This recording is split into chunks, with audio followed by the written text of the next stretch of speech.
Hello,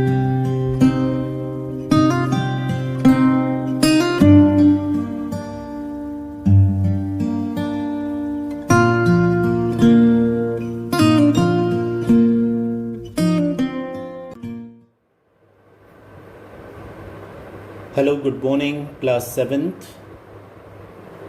This is your online English class, and this is your book, Smart English for class 7th. Smart English course book नाम है और writer हैं D.A. Tressler. Good luck publishers limited की publish की हुई एक किताब है. हमने, आपको याद होगा कि पहला लेसन मैंने आपको समझाया था, अ pump that made a difference. A pump that made a difference मतलब एक पंप जिसने बहुत बड़ा एक फ़र्क, एक अंतर पैदा कर दिया. राइट. तो किस तरह से हिम्मत राम, उसके फादर और बच्चे, वहाँ के डिस्ट्रिक्ट एजुकेशन ऑफिसर, सब लोगों ने मिलकर, राइट, एक बड़ी समस्या जो पानी की थी उस स्कूल में, उस गांव में, राइट, उसका कैसे उन्होंने हल निकाला, इसको मैंने आपको समझाया था. तो आई होप कि आप वो समझ गए होंगे. यहाँ पर डिफ़िकल्ट वर्ड्स के मीनिंग्स भी दिए हुए हैं जो आई एम श्योर कि आपने पढ़े होंगे, याद भी किए होंगे. ओके. अब आते हैं आगे की जो एक्सरसाइजेस हैं इस पर. फाइन. तो चलिए करते हैं फिर. सबसे पहला जो एक्सरसाइज है आपका वो है complete the following sentences bye selecting the correct option from the ones given below. यहाँ पर आपसे एक स्टेटमेंट दिया हुआ है. जैसे यहाँ पे लिखा है the water tank was made of, और यहाँ पे कुछ ऑप्शंस दिए हैं, प्लास्टिक, रबर, सीमेंट. आपको इसमें से सही उत्तर चुनना है. मल्टीपल चॉइस क्वेश्चन कहलाते हैं ये. तो यहाँ पर the water tank was made of यानी जो पानी की टंकी थी वो किस चीज़ से बनी थी. क्या वो प्लास्टिक से बनी थी, क्या वो रबर से बनी थी, या वो सीमेंट से बनी थी. जानते हैं आप? यस, वो सीमेंट से बनी थी. तो सी आंसर होगा. यहाँ पर आप टिक कर लेंगे. Right. This is your first answer. अब आते हैं सेकंड पर. The water tank started getting cleaned because, यानी कि पानी की टंकी की सफाई की शुरुआत हुई क्योंकि ए बी सी 3 आंसर है. It was cleaned only once a year, साल में एक बार उसकी सफाई होती थी. No one had ever cleaned it, कभी किसी ने सफाई की ही नहीं थी. और सी है there was a dead cat in it. मैंने आपको बताया था कि एक बार कोई बिल्ली उसमें गिरकर मर गई थी और उसके बाद लोगों का ध्यान गया कि नहीं भाई, साफ सफाई रखनी चाहिए, करनी चाहिए, और उसके बाद से वो पानी की टंकी की सफाई शुरू हुई. So C is the answer. There was a dead cat in it, और सी पे यहाँ पर राइट का निशान लगा देंगे. थर्ड वन, तीसरे क्वेश्चन पे आते हैं. There was no water in the school because, school में पानी नहीं था क्योंकि there was no booster pump. जो टंकी में पानी चढ़ाने के लिए जो पंप होता है उसको बूस्टर पंप कहते हैं, वो नहीं था. No one put on the pump, no one put on the pump, किसी ने पंप लगाया नहीं था. The pump was not working, क्योंकि पंप काम नहीं कर रहा था. तो there was no booster pump. A, ये आंसर है उसका. ए पर यहाँ पर टिक लगा देंगे. राइट.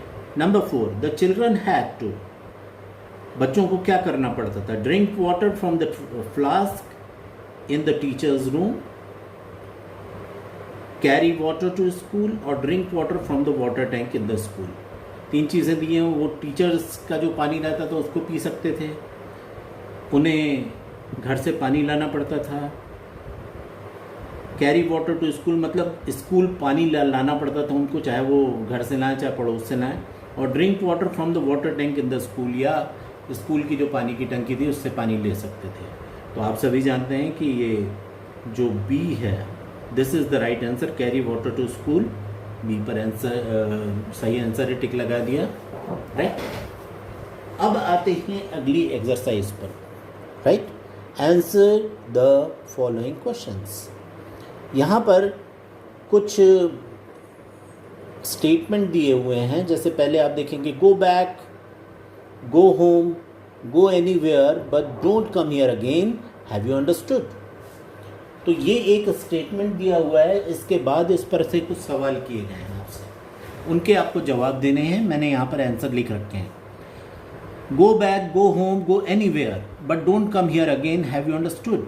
मतलब वापस जाओ, घर जाओ, जहाँ मर्जी वहाँ जाओ, मगर यहाँ मत आना। बात समझ में आई तुम्हारे? ये किसी ने कहा था। तो आपसे पूछा जा रहा है हु इज़ द स्पीकर। अगर आप याद करें कि बच्चे पानी की तलाश में जब मोहल्ले में पहुंचे थे तो एक महिला ने उनसे ये बात कही थी, नाराज़ होकर, बहुत गुस्से में थी, क्योंकि उनके घर में ही पानी नहीं था और बच्चे रोज़ रोज़ पानी मांगने के लिए चले जाया करते थे। तो इसका आंसर है हु इज़ द स्पीकर, यानी ये किसने कहा? अ वुमन, एक महिला ने कहा, राइट। आप अ वुमन लिख लेंगे।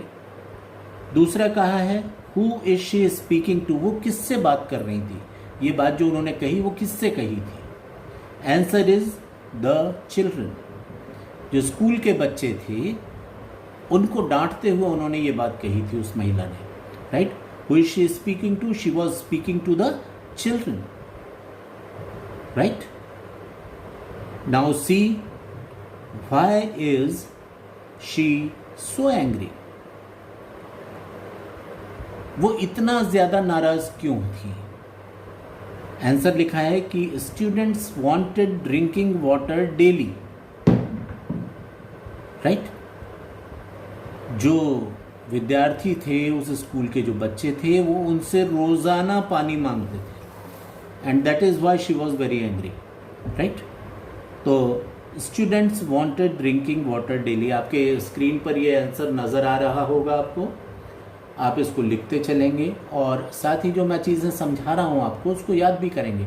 सिर्फ रटने की बात नहीं है, ये आंसर हमें खुद बनाने आने चाहिए, राइट। चलिए सेकंड पे आते हैं कि I think they have taken a collective decision. I think they have taken a collective decision, उन्होंने एक सामूहिक निर्णय ले लिया है, सबने मिलजुल कर एक फैसला कर लिया है। ये बात किसने कही थी? हु इज द स्पीकर, ये बात हिम्मत ने कही थी, तो आंसर होगा हिम्मत। हु इज ही, सॉरी हाँ, who is he speaking to, second वाला कर रहे हैं हम। वो किससे बात कर रहा था? He was speaking to his father, वो अपने पिता को बता रहा था कि मोहल्ले वालों ने स्कूल के ये सामूहिक निर्णय ले लिया है कि हमें अब पानी नहीं देंगे, राइट। तीसरा आपसे पूछा गया है सी में, what is the collective decision he thinks the women have taken. सभी महिलाओं ने क्या सामूहिक निर्णय ले लिया था, क्या आपस में तय कर लिया था? Not to give water to school students, उन्होंने ये तय कर लिया था कि अब वो स्कूल के बच्चों को पानी नहीं देंगी, राइट। ये उनका निर्णय था, not to give water to school students, लिख लेंगे ये आप। अब आते हैं नंबर थर्ड पर, why doesn't he get a pump, I we sometimes it's unbearable, said blank. ये किसने कहा? हु इज द स्पीकर, ये कहा था उन्होंने हिम्मत ने, राइट। और हु इज ही, जो यहां पर ही कहा गया है कि why doesn't he get a pump, तो यहां पर ही किसके लिए कहा गया है? ही कहा गया है हेडमास्टर के लिए।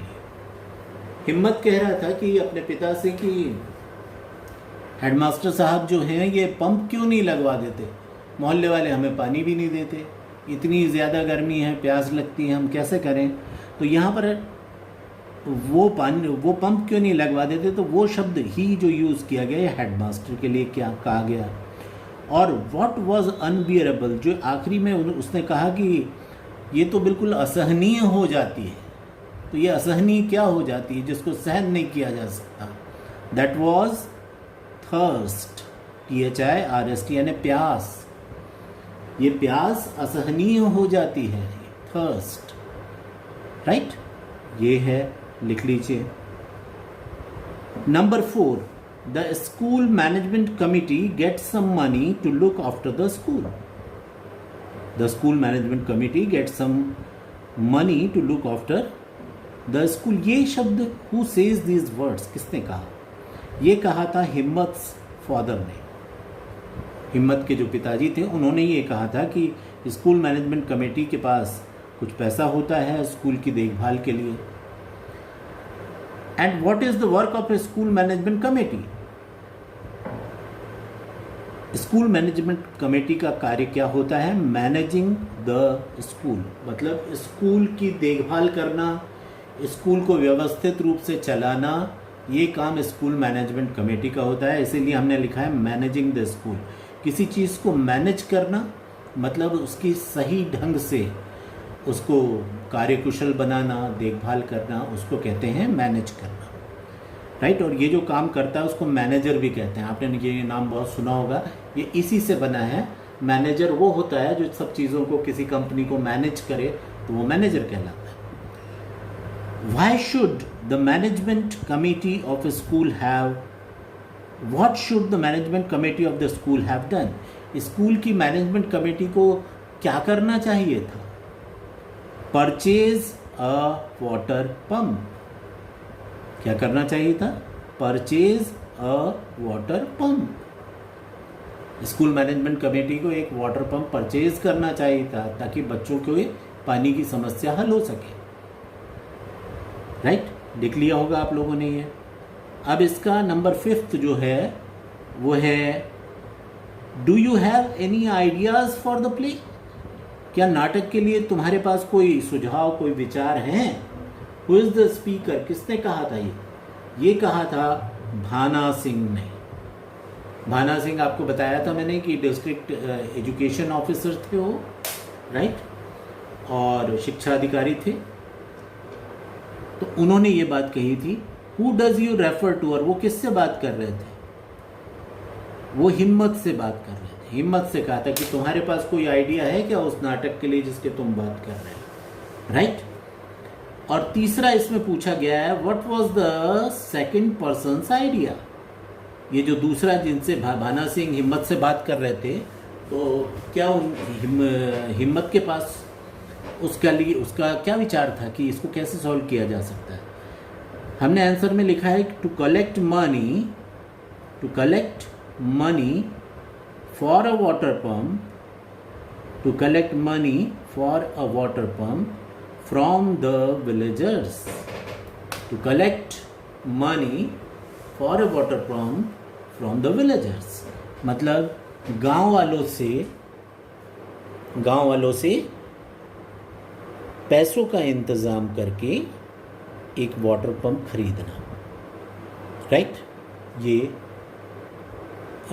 हिम्मत का आइडिया था। तो ये आपने लिख लिया होगा, ओके। अब आते हैं आंसर द फॉलोइंग क्वेश्चंस। अपनी कॉपियाँ खोल लेंगे, राइट। और आपको बता दूं कि मैंने भी आपके जैसे ही कॉपी बनाई है जैसे आप लोगों को बनाना चाहिए, राइट। और आप देख सकते हैं कि यहाँ पर लिखा हुआ है class 7th smart English course book, ये आपकी किताब का नाम है। Lesson number 1, a pump that made a difference. यहाँ पर आपको क्लास 7th, और ये मैंने अपने लिए लिखा है, आपको लिखने की ज़रूरत नहीं है। आप सिर्फ लेसन नंबर 1 और अ pump that made a difference, ये अगर आप कर लेते हैं तो इतना काफ़ी होगा, राइट। चलिए अब इसे करते हैं, राइट। आई होप कि इसको थोड़ा जूम किया है, अभी क्लियर नज़र आ रहा होगा आपको। तो पहला क्वेश्चन जो है, क्वेश्चन नंबर 1, ये पेज नंबर 5 है। What did the teachers teach the children about health and hygiene? साफ सफाई के बारे में टीचर्स ने अपने बच्चों को क्या सिखाया था, ये आपका क्वेश्चन है। आंसर बोल रहा हूं, आप लोग लिखना शुरू करेंगे। The teachers taught the students, teach का सेकेंड फॉर्म है taught, TEACH, teach, second form होता है TAUGST, taught। The teacher taught the students, ये मैं आपको बार बार इसलिए बताता हूँ कि कोई भी शब्द आप जो लिख रहे हैं उसमें से एक भी शब्द ऐसा नहीं होना चाहिए जिसका अर्थ आपको ना मालूम। आइदर यू कंसल्ट डिक्शनरी, या आपके घर में कोई बड़े हों तो उनसे पूछिए, और या आप मुझसे भी पूछ सकते हैं, ठीक है। लेकिन बगैर किसी चीज़ को समझे आपको कुछ भी नहीं लिख लेना है। तो आंसर है the teachers taught the students to brush their teeth। आपके भी टीचर्स आपको साफ सफाई के बारे में बताते होंगे कि क्या क्या करना चाहिए हमें। सबसे सुबह उठकर हम क्या करते हैं? To brush their teeth, comma, cut their nails, नाखून काटने चाहिए, wash their hands and keep their clothes clean. मतलब टीचर्स ने बच्चों को बताया था, सिखाया था कि उन्हें रोज़ाना अपने दांतों की सफाई करनी चाहिए, ब्रश करना चाहिए, अपने नाखूनों को काटना चाहिए,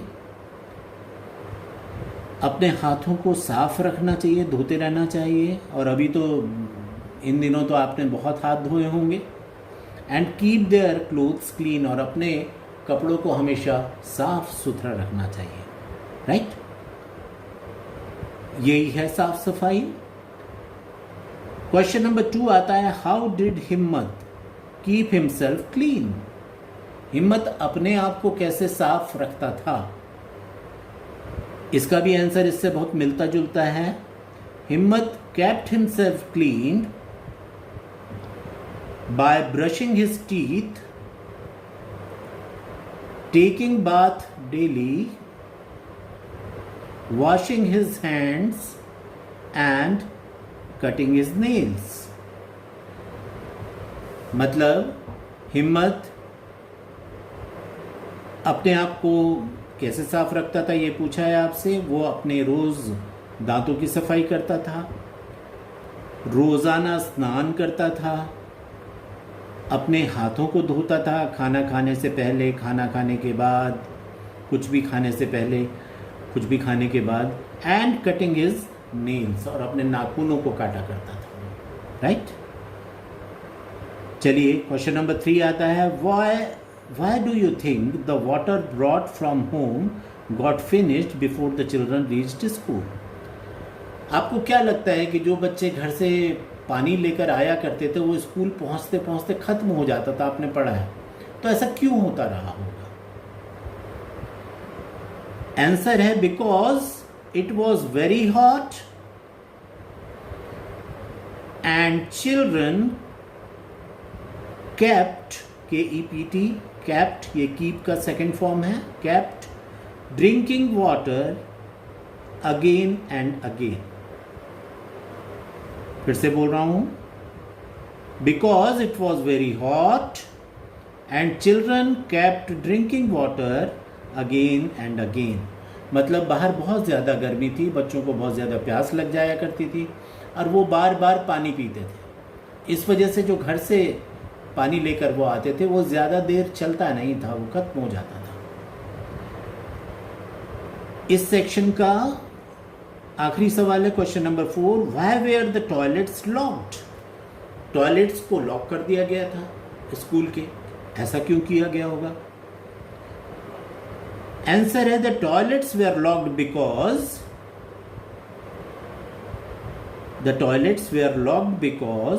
there was no water to flush and clean it। The toilets were locked because there was no water to flush and clean it. मतलब टॉयलेट्स को लॉक इसलिए कर दिया गया था क्योंकि पानी नहीं था, तो टॉयलेट्स में गंदगी होती, उसको साफ करने के लिए पानी नहीं था, टॉयलेट्स को फ्लश करने के लिए पानी नहीं था, राइट। तो इस वजह से टॉयलेट्स को साफ सफाई की दृष्टि से बंद ही कर दिया गया था। इसके बाद आप देखेंगे तो आपको यहाँ पर डी नज़र आएगा, think carefully and answer the following questions. यहाँ पे 2 क्वेश्चन दिए गए हैं जिसे हमको जवाब देना है, इसके भी आंसर मैंने आपके लिए लिख लिए हैं। वाई वॉज हिम्मत फादर एबल टू हेल्प हिम्मत, ये पहला क्वेश्चन है। वाई वॉज हिम्मत फादर एबल टू हेल्प हिम्मत, मतलब जो हिम्मत के पिताजी थे, राइट, वो हिम्मत की मदद क्यों कर पाए, किस लिए, कैसे कर पाए, राइट। तो आंसर है हिम्मत's father was able to help Himmat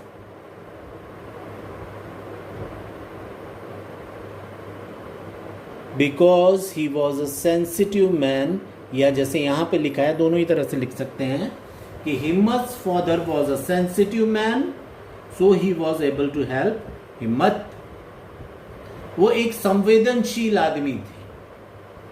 संवेदनशील आदमी या सेंसिटिव आदमी वो कहलाता है जो दूसरों की तकलीफ़ों को समझता है, दूसरों की परेशानियों को महसूस करता है। ऐसा इंसान जो दूसरों के सुख दुख को समझता है वो सेंसिटिव कहलाता है, राइट। तो उसके पिताजी क्योंकि सेंसिटिव थे इसीलिए वो उसकी मदद कर पाए। दूसरा क्वेश्चन किया गया है, हाउ वॉज हिम्मत Ram honoured bye his village and his country। हिम्मत को उसके गांव और देश की तरफ से कैसे सम्मानित किया गया। आंसर है हिम्मत राम वॉज ऑनर्ड बाय, हिम्मत Ram was honoured by the golden action award, sorry the good action award. Himmat Ram was honored by the Good Action Award on the Republic Day, that is on 26 जनवरी। आप सभी जानते हैं गणतंत्र दिवस, Republic day 26 जनवरी को मनाया जाता है हमारे देश में, राइट। और इसी दिन स्कूल में हिम्मत राम को सम्मानित किया गया द गुड एक्शन अवार्ड देकर, राइट। तो ये बहुत बड़ा सम्मान था गांव के एक बच्चे के लिए जिसने